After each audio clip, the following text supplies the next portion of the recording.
வானொலியில் நீங்கள் கேட்டு மகிழ்ந்த தென்கட்சி கோ. சுவாமிநாதன் அவர்களின் இன்று ஒரு தகவல் கதை தொகுப்பினை கேட்கலாம். ஒரு ஊரில் ஒரு மன்னன் இருந்தான், கொடுங்கோல் மன்னன். நிறைய தொந்தரவு பண்ணிக்கிட்டு இருந்தான். அவன் ஒரு தடவை என்ன பண்ணான் தெரியுமா? ஒரு தப்பும் பண்ணாத ஒரு இளைஞனை பிடிச்சி ஜெயிலில் அடைச்சுட்டான். அந்த பையனோட சொந்தக்காரங்கள்லாம் ராஜா கிட்ட போனாங்க. அவன் ஒரு தவறும் பண்ணலை, அவனை விடுதலை பண்ணுங்க அப்படின்னு கெஞ்சி கேட்டுக்கிட்டாங்க. மன்னன் யோசனை பண்ணான். அந்த இளைஞனை கூப்பிட்டுக்கிட்டு வர சொன்னான். அவனை கொண்டாந்து ராஜா முன்னாடி நிறுத்தினாங்க.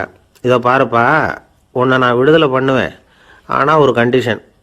அந்த நிபந்தனையை நீ நிறைவேற்றினா உனக்கு விடுதலை அப்படின்னா மன்னன். சரின்னு ஒத்துக்கிட்டான் பையன். மன்னன் கண்டிஷன் என்னங்கிறத சொன்னான். உங்ககிட்ட ஒரு செம்மறி ஆட்டை கொடுக்க போகிறேன். 1 மாதத்துக்கு அதுக்கு தேவையான தீனியையும் கொடுக்க போகிறேன். 1 மாதம் கழித்து அந்த ஆட்டை எடை போட்டு பார்ப்பேன். அந்த ஆட்டின் எடை கொஞ்சம் கூட கூடி இருக்கக்கூடாது. எடை கூடி இருந்தால் உனக்கு விடுதலை கிடையாது. என்ன சொல்கிற அப்படின்னா. பையனுக்கு ஒன்றும் புரியல, பயமாக போயிட்டுது. குழம்பிக்கிட்டே நின்றுக்கிட்டு இருக்கிறான். சரி, ஒரு நாள் டைம் தரேன், நல்லா யோசனை பண்ணி பார்த்துட்டு நாளைக்கு உன் முடிவை சொல்லு அப்படின்னா மன்னன். பையன் கவலையோடு வெளியில் வந்தான். அங்கே ஒரு பெரியவர் நின்றுக்கிட்டு இருந்தார். அவர்கிட்ட விஷயத்தை சொன்னான். அந்த பெரியவர் இந்த பையனுக்கு காதோட காதாக ஒரு வழியை சொல்லி கொடுத்தார். அதை கேட்டதும் பையன் மறுபடியும் மன்னன் முன்னாடி நின்னா, உங்கள் நிபந்தனையை ஏற்றுக்கிறேன்னு சொன்னான். மன்னன் ஒரு ஆட்டுக்குட்டியையும் அதுக்கு 1 மாதத்துக்கு தேவைப்படுற தீவனத்தையும் கொடுக்கும்படியாக உத்தரவு போட்டான். கொடுத்தாங்க, ஓடிட்டு போயிட்டான். 1 மாதம் தினமும் தவறாமல் அந்த தீவனத்தை ஆட்டுக்குட்டிக்கு போட்டுக்கிட்டு இருக்கிறான். 1 மாதம் கழித்து அந்த ஆட்டை அரண்மனைக்கு ஓட்டிகிட்டு போனான். மன்னன் அதை எடை போட்டு பார்க்குறான். எடை கூடவே இல்லை, அப்படியே தான் இருக்குது. உடனே போட்ட நிபந்தனைப்படி அந்த இளைஞனை விடுதலை பண்ணிவிட்டான். சரி, ஆட்டுக்கு எடை கூடாமல் இருக்கிறதுக்கு அந்த பெரியவர் சொல்லி கொடுத்த யோசனை என்ன அப்படின்னா, அது வேற ஒன்றும் இல்லை. அந்த ஆட்டுக்கு எதிரில் அது கண்ணில் படுற மாதிரி ஒரு ஓநாயை கட்டி போட சொன்னார். அவ்வளவுதான். ஆட்டுக்கு ஓநாய்ங்கிறது பிறவி பகை. ஓநாயை பார்த்தா ஆடு நடுங்க ஆரம்பிச்சிரும், அவ்வளவு பயம். தினமும் அந்த ஆடு பயந்துக்கிட்டே தீனி சாப்பிட்டுது, எடை கூடல. அதுதான் ரகசியம். இது சின்ன பிள்ளைங்களுக்கான ஒரு கதை. இதிலேருந்து தெரிஞ்சுக்க வேண்டிய உண்மை என்னன்னா, நாமெல்லாம் சாப்பிட்றப்ப மனசும் உடம்பும் அமைதியாக இருக்கணும். அப்போ தான் அது உடம்புல ஒட்டும். அவசரத்துலையும் பயத்துலையும் சாப்பிட்டா அது சரியா ஜீரணமாகாது. இன்னொரு ராஜா இருந்தார். அவரும் ஒரு இளைஞனை ஜெயிலில் அடைச்சி விட்டார். விடுதலை பண்ணணும்னா ஒரு கண்டிஷன்னார். என்னன்னு கேட்டான். ஒரு ஆட்டுக்குட்டியை அவன் முன்னாடி கொண்டாந்து நிறுத்துவேன், நீ அதுக்கிட்ட ஒரு கேள்வி கேட்கணும், அதுக்கு சரியான பதிலை சொல்லணும். அப்படி செஞ்சுட்டா உனக்கு விடுதலைன்னார். இளைஞன் யோசனை பண்ணி பார்த்தான். சரின்னு ஒத்துக்கிட்டான். அது பிரகாரமே ஆட்டுக்குட்டியை பதில் சொல்ல வச்சுட்டான். என்ன நடந்தது தெரியுமா? ஆட்டுக்குட்டியை கொண்டாந்து நிறுத்தினாங்க. இவன் மெதுவாக அதுக்கிட்ட போனான். அது காதுகிட்ட போய் ஏப்ரலுக்கு அடுத்த மாதம் என்ன மாதம்னு கேட்டான். அது உடனே மேன்னு கத்திச்சு. இவன் விடுதலை ஆகிட்டான். ஒரு பெரியவர்கிட்ட பேசிக்கிட்டு இருந்தேன். அவர் என்கிட்ட ஒரு கேள்வி கேட்டார். திருடர்கள் எத்தனை வகை தெரியுமா உனக்கு அப்படின்னார். இதுதான் அவர் கேட்ட கேள்வி. எதுக்காக என்ன பார்த்து அந்த கேள்வி கேட்டார தெரியல. இருந்தாலும் நான் அவருக்கு பதில் சொன்னேன். திருடர்களில் எத்தனையோ வகை உண்டுங்க. கார் திருடன், சைக்கிள் திருடன், முகமூடி திருடன், இப்படி சொல்லிகிட்டே போகலாம். இருந்தாலும் என்னுடைய சிற்றறிவுக்கு எட்டின வரையில் திருடர்களை 2 வகையாக பிரிக்கலாம் அப்படின்னு நினைக்கிறேன்.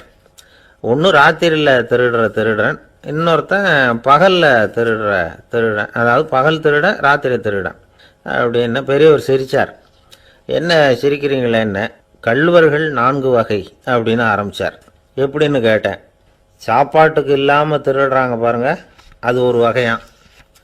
சாப்பாட்டுக்கு இருந்தும் திருடுறாங்க பாருங்க, அது ஒரு வகையாம். இதை தவிர இன்னும் ஒரு 2 வகை திருட்டு உண்டு. அது என்னன்னா, ஆண்டவன்கிட்ட இருந்து நாம திருடுற திருட்டு. இன்னொன்று என்னன்னா, நம்மகிட்ட இருந்து ஆண்டவன் திருடுற திருட்டு அப்படின்னார். எனக்கு ஒன்றும் புரியல. என்ன சார் இது, ஆண்டவனையே திருடன்னு சொல்கிறீங்களே அப்படின்னு ஆச்சரியமா. ஆமாங்க, ஆண்டவனை கல்வன்னு சொல்கிறது இல்லையா? காஞ்சிபுரத்துக்கு பக்கத்தில் திருக்கார்வனம் அப்படின்னு ஒரு ஊர் இருக்குது. அங்கே உள்ள பெருமாளுக்கு கல்வர்னு தான் பேர். அது மட்டும் இல்லை, திருமங்கையாழ்வார் தம்முடைய திரு நெடுந்தாண்டகத்தில் கார்வனத்துள்ளாய் கல்வா அப்படின்னு தான் அழைக்கிறார் அப்படின்னு நிறைய உதாரணம்லாம் சொல்ல ஆரம்பித்தார். அதுக்கப்புறம் அவர்கிட்ட பேசி நான் புரிஞ்சுக்கிட்ட விவரங்களை தான் நான் இப்போ உங்ககிட்ட சொல்ல போகிறது. அதாவது அவர் சொன்ன முதல் வகை திருடர்கள் சாப்பாட்டுக்கு இல்லாமல் திருடுறவங்க. இவங்களை திருத்தி போடலாம். சாப்பாட்டுக்கு இருந்தும் பணம் சேர்க்கணுங்கிற ஆசையால் பொய் கணக்கெல்லாம் எழுதுறாங்க பாருங்க, அவங்க தான் ரெண்டாவது வகை. மூணாவது வகை திருட்டு தான் மிகப்பெரிய திருட்டு. இறைவனுக்கு சொந்தமானதை நம்முடையதுன்னு நினைக்கிற திருட்டு. எது இறைவனுக்கு சொந்தமானது அப்படின்னா ஆத்மா. பகவானுக்கு சொந்தமான ஆத்மாவை நம்முடையதுன்னு நினைக்கிறது தான் அந்த மாபெரும் திருட்டு. இதுக்கு பேர் தான் ஆத்மாபகாரமா. சரி, இதுக்கு பரிகாரம் என்ன? எல்லாம் இறைவனுடையது, நமக்கு ஒன்றும் இல்லை அப்படின்னு நினைக்கிறது தான் இதுக்கு பரிகாரம். இதெல்லாம் இருக்கட்டும். நாலாவது திருட்டு ஒன்று சொன்னோம்ல, ஆண்டவன் நம்மகிட்ட இருந்து திருடுறது. அது எப்படி? ஆண்டவனை கல்வன்னு சொல்கிறாங்க, அது சரி. அவர் என்னத்தை திருடினார்? இப்போ இன்னொருத்தருக்கு சொந்தமான ஒன்றை எடுத்து வச்சுக்கிறது தான் கள்ளத்தனம். ஆனால் ஆண்டவன் எடுத்துக்கிட்டோம்னா இருக்கிறது எல்லாமே அவனுக்கு சொந்தம். அப்படி இருக்கிறப்போ அவரை எப்படி கல்வன்னு சொல்கிறது? இது என்ன புரியாமல் இருக்குதே அப்படின்னு சொல்லி பார்த்தா அதுக்கும் விளக்கம் சொல்கிறாங்க அவங்க. அதாவது ஆண்டவனுக்கு உருவமே கிடையாது, அரூபமாக இருக்கிறவன், அதாவது உருவம் இல்லாமல் இருக்கிறவன். அப்படி உள்ள பகவான் நம்மளை மாதிரி உருவத்தில் இருக்கிறான். நம்மளை மாதிரியே கையை காலு மூக்கெல்லாம் இருக்குது ஆண்டவனுக்கு. இந்த உருவம் நம்மகிட்ட இருந்து திருடினது தானே. அவன் தன்னுடைய உண்மையான திருமேனியை நமக்கு காட்டாமல், அதாவது தரிசனம் கொடுக்காமல் இருக்கிறது கள்ளத்தனம் தானே. அதனால தான் இதுவும் ஒரு பெரிய திருட்டு, இருக்கிறதுலே மிகப்பெரிய திருட்டு அப்படிங்கிறார். என்கிட்ட பேசிக்கிட்டு இருந்தார், இந்த விஷயம்லாம் சொல்லிகிட்டு இருந்தார் அந்த பெரியவர். அதாவது திருட்டை ஆன்மீக நோகத்தில் அவர் பார்க்குறார். நம்ம பார்வையில் இதை விட அபூர்வமான திருட்டுலாம் இங்கே உண்டு, அபூர்வமான திருடர்களும் உண்டு. ஒரு திருடன் சிறையிலிருந்து விடுதலையாகி வெளியில் போனான். கொஞ்ச நாளில் மறுபடியும் திரும்பி ஜெயிலுக்கு வந்துட்டான். அப்போது சிறை அதிகாரி அவனுக்கு அறிவுரை சொன்னாராம். ஏன்பா இப்படி அடிக்கடி தப்பு பண்ணிவிட்டு ஜெயிலுக்கு வந்துவிடுறியே, உனக்கு சொந்த பந்தம் எதுவும் இல்லையா? உனக்கு அப்பா அண்ணன் தம்பிகள் அவங்க கூட எல்லாம் சேர்ந்து வாழணுங்கிற ஆசை இல்லையா அப்படின்னு கேட்டிருக்கார். அவங்களோட சேர்ந்து வாழணுங்கிற ஆசை எனக்கு நிறைய உண்டுங்க சார் அப்படின்னு அவன். அப்புறம் எதுக்கு இப்படி ஜெயிலுக்கு வந்துவிடுற அப்படின்னாரான் அவர். அவங்க எல்லாருமே இங்கே தானே சார் இருக்காங்க அப்படின்னு அவன். நம்மக்கிட்ட ஒருத்தன் தப்பாக நடந்துக்கிட்டானா உடனே நாம் என்ன செய்வோம்? கையை ஓங்கிட்டு அவனை அடிக்க போவோம். நாம் அவங்ககிட்ட அவனை விட ஒருபடி மேலாக தப்பாக நடந்துக்குவோம். ஆனால் பெரியவங்கள்லாம் அப்படி நடந்துக்கிறது இல்லை. இன்னா செய்தாரை ஒருத்தல் அவர் நாண நன்னயம் செய்து விடல் அப்படின்னு வள்ளுவர் சொல்லியிருக்கார் இல்லையா? அதுக்கு தகுந்த மாதிரி நடந்துக்குவாங்க. பாயசித் விஸ்தாமிங்கிறவர் ஒரு பெரிய ஞானி. அவர் ஒரு நாள் ராத்திரி ரொம்ப நேரம் மசூதியில் இருந்துட்டு வீட்டுக்கு திரும்பி வந்துக்கிட்டு இருக்கிறார். வழியில் ஒரு குடிகாரன், அவன் கையில் ஒரு இசைக்கருவி, அதை கண்ணா பின்னான்னு மீட்டிக்கிட்டு வாய்க்கு வந்தபடியே என்னத்தையோ பாட்டுன்னு நினச்சிக்கிட்டு பாடிக்கிட்டு அவன் பாட்டுக்கு கிடக்கிறான் வழியில். அதோடு இருந்தாலும் பரவாயில்ல, அந்த பக்கமாக வழியில் போகிறவங்க வர்றவங்களையெல்லாம் பார்த்து கண்ணா பின்னான்னு திட்டிக்கிட்டு இருக்கிறான், ரொம்ப வளர்க்குறான். பாயசித் பிஸ்தாமிங்கிற அந்த பெரியவர் அந்த வழியாக போகிறார். அவனை பார்க்குறார். அவனுடைய நிலைமையை பார்த்துட்டு பரிதாபப்படுறார். ஏன்பா இது மாதிரியெல்லாம் நடந்துக்கிற, இப்படி நடக்கலாமா அப்படின்னு ஏதோ கொஞ்சம் புத்திமதி சொல்கிறதுக்கு ஆரம்பித்தார். அவனுக்கு கோபம் வந்துட்டுது. கையில் வச்சிருந்த வாத்திய கருவி அதால் ஓங்கி அந்த பெரியவர் தலையில் ஒரு அடி கொடுத்தான். ரத்த காயம் ஏற்பட்டு போச்சு. அவன் கையில் இருந்த இசைக்கருவியும் அடித்த வேகத்தில் ரெண்டாக உடஞ்சி போச்சு. அவ்வளோ வேகமாக அடிச்சிருக்கான். இவ்வளவு தூரத்துக்கு நடந்து போச்சுல்ல, அந்த மாபெரும் ஞானி வாயை திறந்து ஒரு வார்த்தை கூட பேசலை. பேசாமல் தலையை பிடிச்சிக்கிட்டு அவர் பாட்டுக்கு போயிட்டார். மறுநாள் அந்த பெரியவர் என்ன பண்ணார் தெரியுமா? கொஞ்சம் இனிப்பு பண்டங்கள், கொஞ்சம் பணம், இது ரெண்டையும் ஒரு ஆள் மூலமாக அனுப்பி வச்சார் அந்த குடிகாரனுக்கு. அவனுக்கு ஒன்றும் புரியல. என்ன விவரம்னு விசாரித்தான். வந்த ஆள் ஒரு கடுதாசியை நீட்டினான். அதில் விவரம் இருந்தது. ஞானி எழுதியிருக்கிறார், இதை பார்ப்பா, உங்களுடைய இசைக்கருவி உடையறதுக்கு என்னுடைய தலை காரணமாக ஆயிட்டுது. அதுக்காக நான் ரொம்ப வருத்தப்படுறேன். அதுக்காக தான் பணம் அனுப்பி வச்சுருக்கேன். வேறு புதுசாக ஒரு இசைக்கருவி வாங்கிக்கோ. அப்புறம் இன்னொரு விஷயம், நேற்றுக்கு ராத்திரி என்கிட்ட ஏகப்பட்ட கசப்பான வார்த்தைகளை பேசினேன். இதோடு அனுப்பியிருக்கிற இனிப்பு பண்டங்களை சாப்பிட்டு உன்னுடைய நாவில் உள்ள கசப்பை மாற்றிக்கோ அப்படின்னு அதில் எழுதப்பட்டிருந்தது. இந்த சமயத்தில் அவன் குடி மயக்கத்தில் இல்லை, தெளிஞ்சு போயிருந்த நேரம் இது. அதனால் அதை படித்த உடனே அவனுக்கு ரொம்ப வெக்கமாக போச்சு. தலை குனிஞ்சான், யோசனை பண்ணான். கொஞ்ச நேரத்தில் தன்னுடைய நண்பர்கள் சில பேரையும் கூப்பிட்டுக்கிட்டு நேராக அந்த ஞானி இருக்கிற இடத்துக்கு ஓடினான். அவர் காலில் விழுந்தான், அவர்கிட்ட மன்னிப்பு கேட்டுக்கிட்டான். பெரியவங்களே தெரியாமல் வந்து நான் இந்த பாவச் செயலை பண்ணிவிட்டேன், என்னை மன்னிச்சுங்க. உங்களுடைய பொறுமையும் போதனையும் என்னுடைய கண்ணை திறந்துட்டுது. இனிமேல் நானும் என்னுடைய நண்பர்களும் நல்ல வழியில் திருந்தி வாழ போகிறோம் அப்படின்னா. ஞானி செய்த நன்னயம் குடிகாரனை எப்படி திருத்திருக்கு பார்த்தீங்களா? இந்த கதையை கேட்டுவிட்டு ஒருத்தர் சொன்னார், என் வாழ்க்கையில் கூட அப்படி ஒரு சம்பவம் நடந்தது சார். நானும் ஒரு நாள் ராத்திரி ஓவராக குடிச்சிட்டு ஒரு கிட்டாரை வாசிச்சுக்கிட்டு கண்ணாபின்னான்னு உளறிக்கிட்டு திட்டிக்கிட்டு இருந்தேன். அந்த சமயம் அந்த வழியாக ஒருத்தர் வந்தார். ஓங்கி தலையில் ஒரே ஒரு அடி, ரத்தம் வந்துட்டுது. அதுக்கப்புறம் என் மனசு தெரிந்துட்டுது சார் அப்படின்னார். அப்படியா என்ன ஆச்சரியமா? ஆமாம் சார், அடி விழுந்தது அவர் தலையில் இல்லை, என் தலையில். வந்தவர் என்ன அப்படி அடிச்சுட்டார்.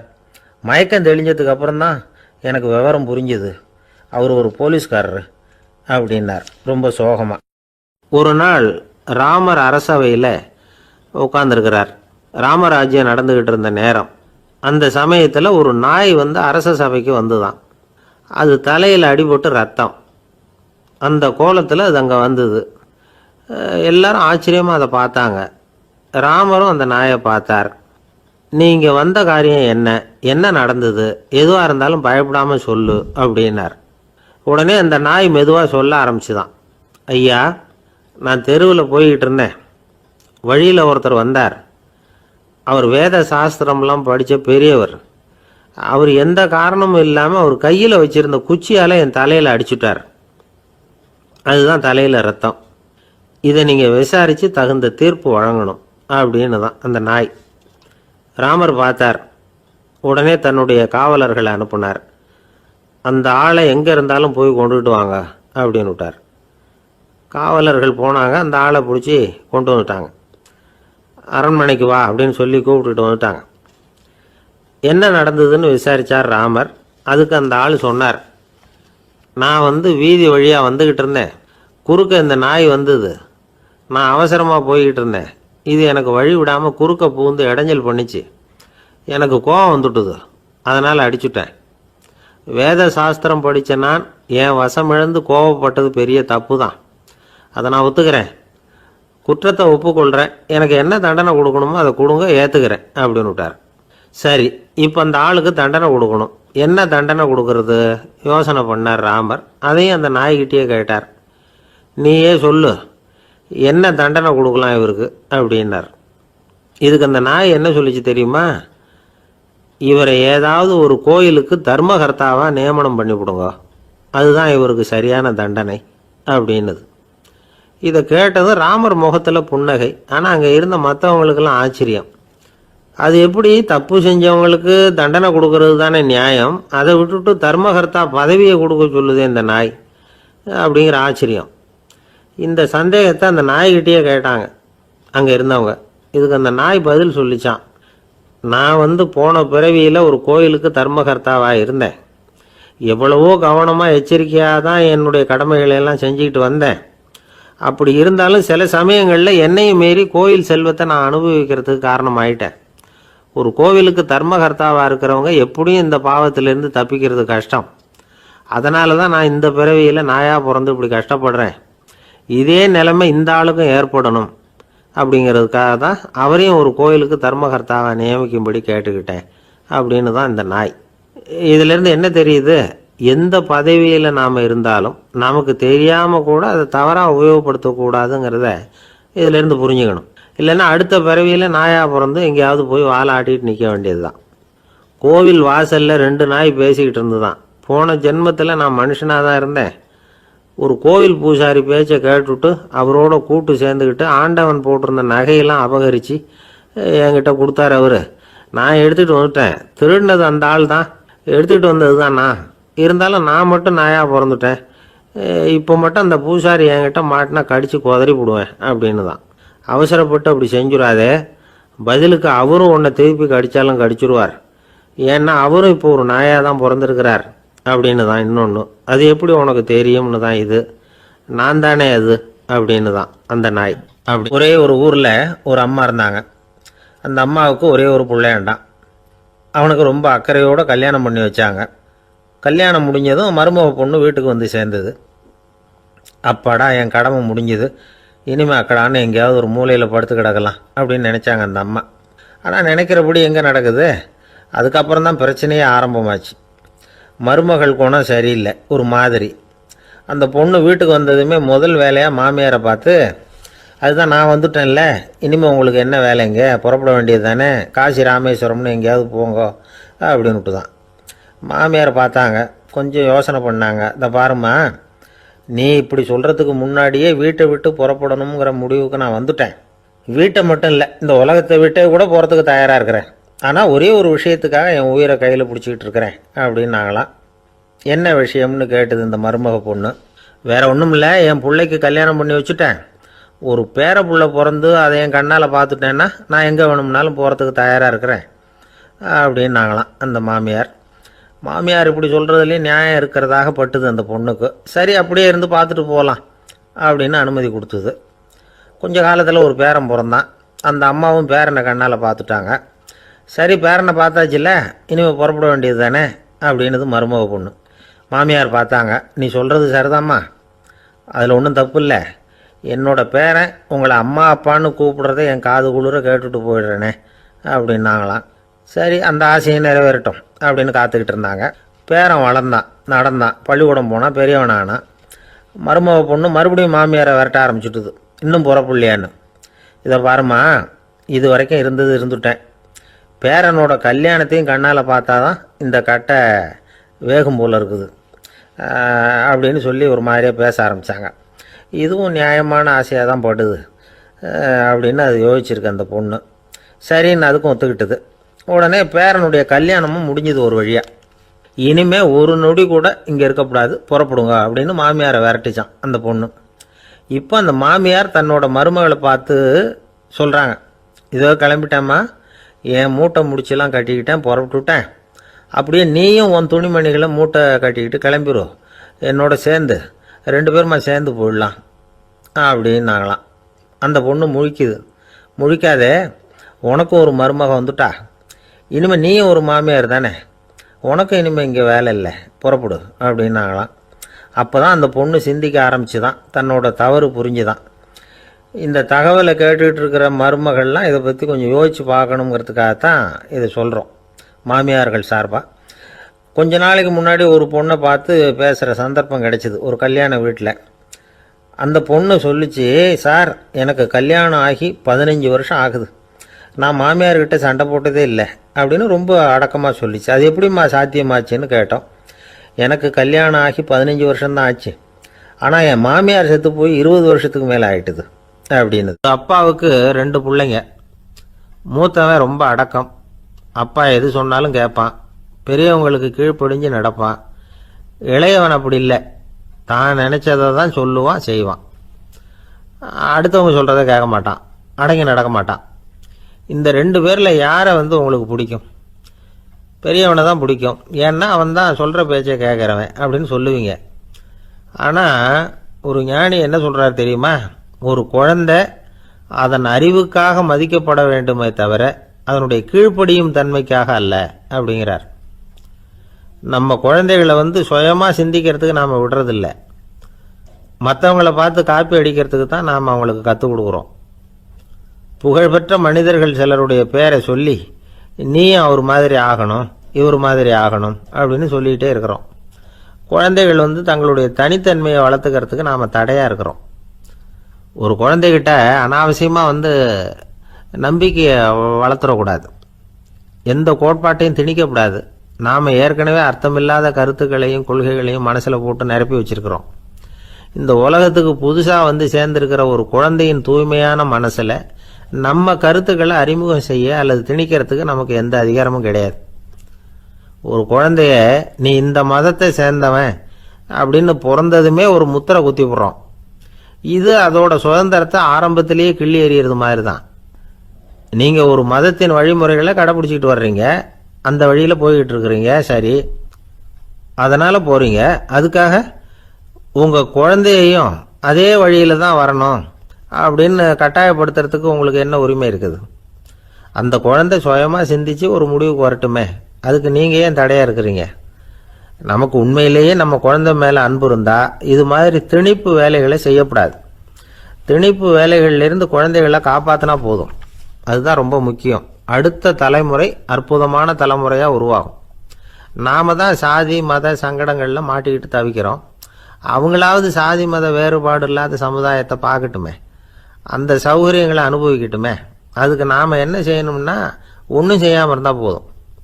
ஒரு குழந்தைகிட்ட நம்ம கருத்தை திணிக்கும் பொழுது என்ன ஆகுது தெரியுமா? அது அவனை அவங்கிட்ட இருந்தே அப்புறப்படுத்தி விடுது. அவனுடைய தனித்தன்மையை அழிச்சுடுது. அவனை ஒரு எல்லைக்குள்ளே திணிச்சுடுது. இதெல்லாம் அன்புங்கிற பேரால் பெற்றோர்கள் செய்கிற தப்பு. இதெல்லாம் கேட்டுக்கிட்டு இந்த காலத்தில் அப்பா ஒருத்தர் சொன்னார், நான் கருத்துக்களை எல்லாம் என் பையன்கிட்ட திணிக்கிறது இல்லைங்க, ஆனால் அதிகமாக சாப்பிட சொல்லி கட்டாயப்படுத்துவேன் அப்படின்னார். உங்கள் வீட்டு சமையல் அவ்வளவு நல்லா இருக்குமான்னு கேட்டாங்க. நல்லா இருந்தால் நான் ஏன் அவனை சாப்பிட சொல்லி கட்டாயப்படுத்த போகிறேன் அப்படின்னார். காஞ்சிபுரத்தில் பல்லவ ராஜா ஒரு கோவில் கட்டினார், கைலாசநாதர் கோவில். அதுக்கு கும்பாபிஷேகம் பண்ணுறதுக்கு ஒரு நாள் குறிப்பிட்டு அதுக்கு வேண்டிய ஏற்பாடுகள்லாம் பண்ணினார். முதல் காரியமாக கடவுளை வேண்டிக்கிட்டார், நீங்கள் இந்த கும்பாபிஷேகத்துக்கு நேரில் வந்து கலந்துக்கணும்னார். கடவுள் அந்த ராஜா கனவுல வந்தார். நீ கும்பாபிஷேகம் வச்சிருக்கிற அதே நாளில் அதே நேரத்தில் எனக்கு இன்னொரு ஊரில் ஒரு கும்பாபிஷேகம் இருக்குது, அதுக்கு போக வேண்டியிருக்கு. அதாவது திருநின்ற ஊரில் என்னுடைய பக்தர் ஒருத்தர், அவரும் ஒரு கோயில் கட்டி கும்பாபிஷேகம் செய்கிறார்.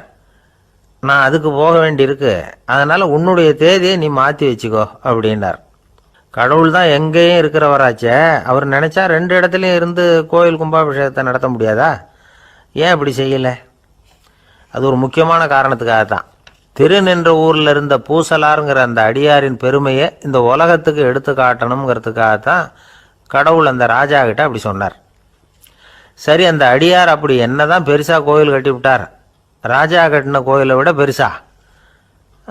அவர் கட்டினது கருங்கல்லாலேயோ மண்ணாலேயோ மரத்தாலேயோ இல்லை. அவர் கட்டின கோயில் வேற மாதிரி.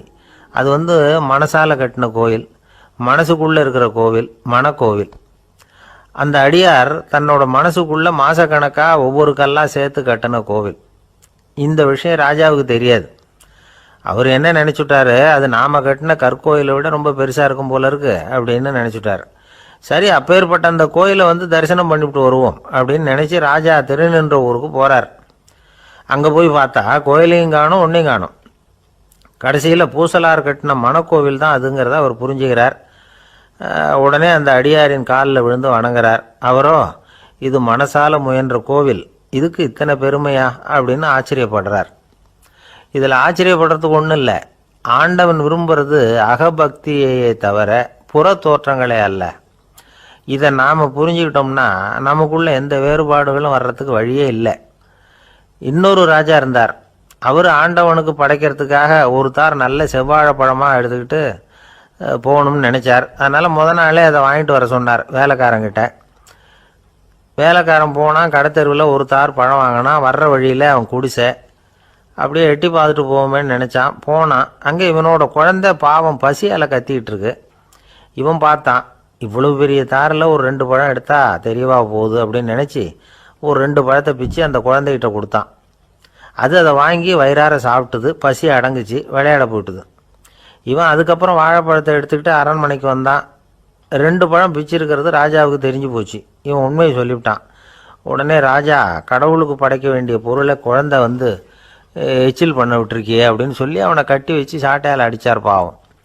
மறுநாள் பழத்தை கோயிலுக்கு எடுத்துகிட்டு போனார். கடவுள் முன்னாடி வச்சார். கடவுள் கண்ணை திறந்து பார்த்தார், பழம்லாம் அழுகி இருக்குது. என்ன இது அழுகி போன பழம் அப்படின்னார். ராஜா முழிச்சார். நல்லா தானே இருந்தது அப்படின்னு நினச்சார். அப்போ கடவுள் அந்த ராஜா கிட்ட சொன்னாராம், இதை பார்ப்பா, இந்த தாரில் 2 பழம் தான் நல்ல பழம், அந்த 2 பழங்களையும் நேற்றுக்கே நான் சாப்பிட்டுட்டேன் அப்படின்னாராம். அப்போ தான் ராஜாவுக்கு புரிஞ்சுது, ஏழை குழந்தையின் பசியை தீர்க்கறதுக்காக உதவுன அந்த 2 பழம்தான் இறைவன் சாப்பிட்ட பழம்னு. இறைவன் இருக்கிற இடம் எது? இதுதான். கணவன் மனைவி அன்பாக இருக்கணும், ஒருத்தர் நல்லா புரிஞ்சுக்கணும், விட்டு கொடுக்குற மனப்பான்மை வேணும். அதுதான் ஒரு நல்ல குடும்பம். இன்றைக்கி பல குடும்பங்களில் அர்த்தமில்லாத சண்டைகள் தான் அதிகம். கிராமப்புறங்களில் வேடிக்கையாக ஒரு கதை சொல்லுவாங்க.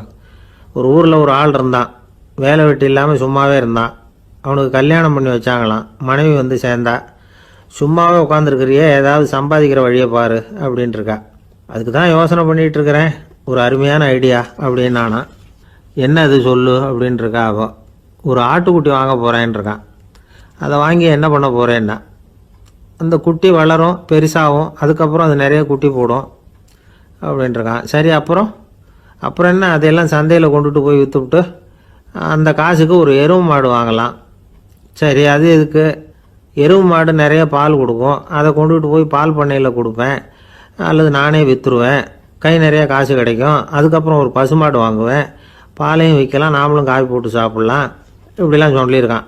அப்போ அந்த பொண்ணு சொல்லிச்சான், அடுத்த தெருவில் இருக்கிற எங்கள் அம்மா வீட்டுக்கும் கொஞ்சம் பால் கொடுத்து அனுப்பலாம் அப்படின்ட்டுருக்கான் அந்த பொண்ணு. இந்த இடத்துல கணவனுக்கு கோபம் வந்துட்டுது. அது எப்படி உங்கள் அம்மா வீட்டுக்கு எதுக்கு கொடுக்கணும், அதெல்லாம் முடியாதுன்றிருக்கான். இந்த இடத்துல சண்டை ஆரம்பமாயிட்டுது.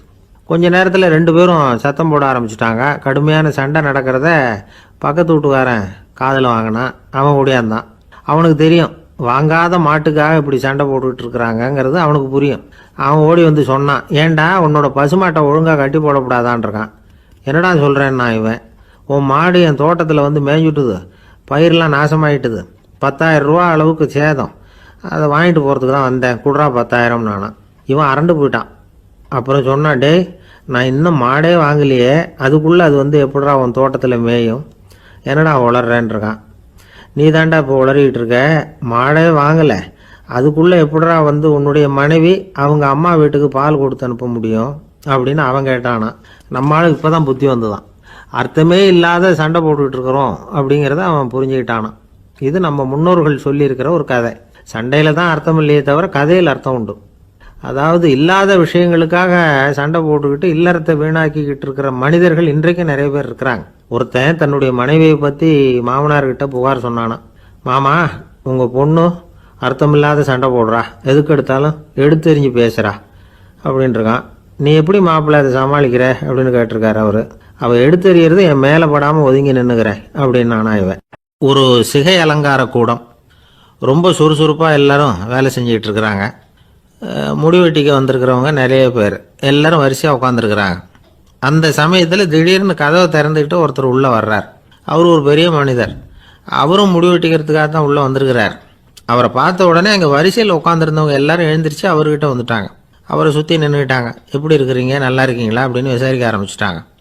எல்லாம் முடிஞ்சதும் வந்தவர் கேட்டார், வரிசையில் கடைசியாக இருக்கிறவர் யார் அப்படின்னு கேட்டார். ஏன்னு கேட்டாங்க. நான் அதுக்கு அடுத்தபடியாக உட்காரணும், அதுக்காக தான் கேட்குறேன் அப்படின்னார். உடனே அங்கே இருந்தவங்கள்லாம் என்ன சொன்னாங்க தெரியுமா, நீங்கள் வந்து வரிசையில் காத்திருக்கக்கூடாது, நீங்கள் அரசாங்கத்தின் தலைவர், உங்களுக்கு நேரம் முக்கியம், அதனால் நீங்கள் முன்னாடி போங்க அப்படின்னு சொன்னாங்க. ஆனால் அதை அவர் கேட்கல. தோழர்களே, உங்களுடைய கருத்துக்கு ரொம்ப நன்றி, எல்லாரும் வரிசையாக தான் வரணும், அதுதான் முறை, வரிசையில் வரணுங்கிற நடைமுறையை நானும் பின்பற்ற விரும்புகிறேன், நாம் எல்லாரும் சமமானவர்கள் அப்படின்னார். இப்படி சொல்லிவிட்டு வரிசையில் கடைசியாக இருந்த ஒரு நாற்காலியில் போய் உட்காந்துக்கிட்டார். தன் சட்டை பையில் இருந்த ஒரு செய்தித்தாளை எடுத்தார், படிக்க ஆரம்பிச்சிட்டார். ஆனால் அங்கே இருந்தவங்களால இதை வந்து பார்த்துக்கிட்டு சும்மா இருக்க முடியல.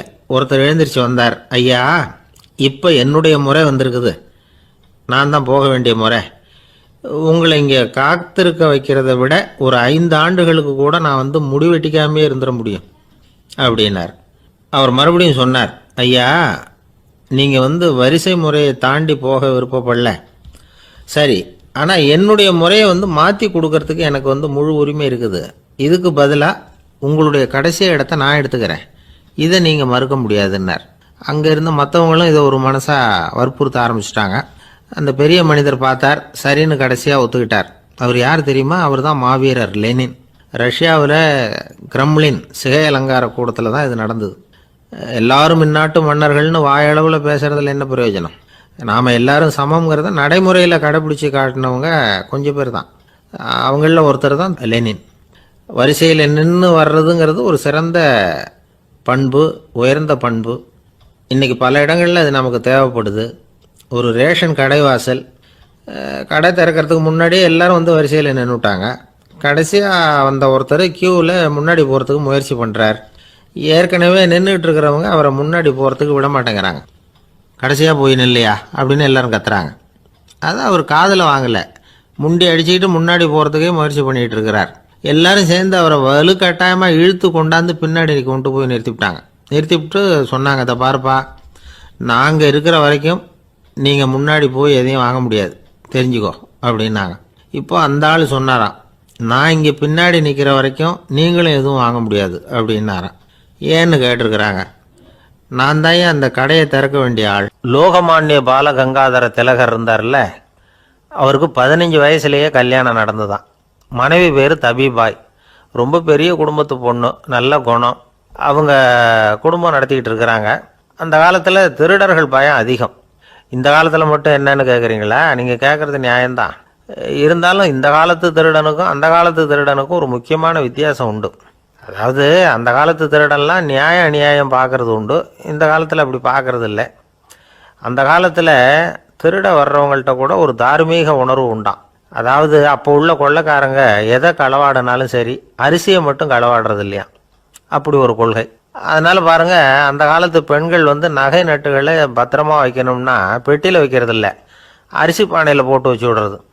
இப்போல்லாம் பேங்க்கில் சேஃப்டி லாக்கர்னு இருக்குல்ல, அது மாதிரி அந்த காலத்தில் சேஃப்டி லாக்கருங்கிறது அரிசி பானை. இந்த வளையல், மூக்குத்தி, தோடு இப்படி எதுவாக இருந்தாலும் அதில் போட்டு பத்திரமா வச்சுருவாங்க. திருடன் அரிசி பானை பக்கம் போகிறதில்ல. ஏன்னா சாப்பிட்ற விஷயத்தில் கை வைக்கக்கூடாது, அது பாவம் அப்படின்னு அவன் நினைக்கிறான். திலகரோட மனைவி தபிபாயும் அதே மாதிரி தன்னுடைய ஆபரணங்களை ஒரு அரிசி பானைக்குள்ளே போட்டு மூடி வச்சுருந்தாங்களாம். இப்படி இருந்தப்போ ஒரு நாள் ஒரு பிச்சைக்கார பொண்ணு வீடு வீடாக பிச்சை கேட்டுக்கிட்டே வந்திருக்குது. திலகர் வீட்டுக்கும் தர்மம் போடுங்க தாயே அப்படின்னு தான் அந்த பொண்ணு. அந்த அம்மா தபிபாய் காதில் இது விழுந்திருக்கு. உடனே கை நிறைய அரிசி அள்ளிக்கிட்டு போட்டிருக்கு. பாத்திரத்தில் அரிசியை போட்டதுக்கு அப்புறம் தான் தெரியுது, பளிச்சுன்னு கண்ணில் படுது. அதாவது அந்த அம்மாவோட வைர மூக்குத்தி ஒன்று அரிசியோடு சேர்ந்து அந்த பிச்சைக்கார பொண்ணு பாத்திரத்தில் போய் விழுந்துட்டுது. இந்த அம்மாவுக்கு மனசுக்குள்ளே குழப்பம், என்ன இப்படி ஆகிட்டுதே, மூக்குத்தி போயிட்டுதே, பிச்சை பாத்திரத்திலேருந்து அதை எப்படி எடுக்கிறது அப்படின்னு தயக்கம். வாயை திறந்து அதை கேட்கறதுக்கும் கூச்சம். திண்ணையில் உட்காந்துருந்த திலகர் இவ்வளவையும் பார்த்துக்கிட்டு இருக்கிறார். மனைவியின் மனசுக்குள்ளே நடக்கிற மௌன போராட்டத்தை அவர் நல்லா புரிஞ்சுக்கிட்டாராம். மனைவியை பார்த்து சொன்னாராம், தபிபாய், இது தெய்வ சம்மதம். அவளுக்கு சேர வேண்டிய மூக்குத்தி அவகிட்ட போயிட்டுது. பிச்சை பாத்திரத்தில் விழுந்த மூக்குத்தியை எடுக்க வேணாம் அப்படின்னாராம். சரின்னு சொல்லிவிட்டு மேற்கொண்டு எதுவும் சொல்லாமல் அந்த அம்மா வீட்டுக்குள்ளே போயிட்டாங்களாம். இந்த காலத்துலலாம் அது மாதிரி நடக்குமா? வெறும் அரிசியை போட்டுட்டு விவகாரம் பண்ணிகிட்டு இருக்க மாட்டோமா? ஒரு பெரிய மனுஷன் வீட்டுக்கு ஒரு பிச்சைக்காரன் வந்தான். ஐயா, நாங்கள் பிச்சைக்காரங்கள்லாம் சேர்ந்து ஒரு சங்கம் வச்சுருக்குறோம், அதுக்கு நிதி சேர்க்குறோம், அதுக்கு ஒரு 100 ரூபா கொடுத்தீங்கன்னா எங்களுக்கு பெரிய உதவியாக இருக்கும் அப்படின்னானா. அதெல்லாம் ஒன்றும் கொடுக்க முடியாது போ அப்படின்னாரான் அவர். அப்படின்னா ஒரு 50 ரூபாயாவது கொடுங்களேன் அப்படின்ட்டுருக்கான். அதுவும் முடியாதுன்னு சொல்லிவிட்டார். 25 ரூபா அப்படின்னு இருக்கான். எதுவும் முடியாது அப்படின்னாரான். சரிங்க, இவ்வளவு பெரிய வீட்டுக்கு வெறுங்கையோடு திரும்புறது நல்லா இருக்காது, அதனால சும்மா ஒரு 1 ரூபா மட்டுமாவது கொடுங்க அப்படின்னு இருக்கான் அவன். 1 பைசா கூட என்கிட்ட கிடையாது அப்படின்னு விட்டாரான் இவர். அப்படின்னா நீங்கள் ஒரு காரியம் பண்ணுங்களேன் அப்படின்னானா அவன். என்ன செய்யணும் அப்படின்ட்டுருக்கார். எங்கள் சங்கத்தில் நீங்களும் ஒரு மெம்பராக சேர்ந்துருங்க அப்படின்னானா.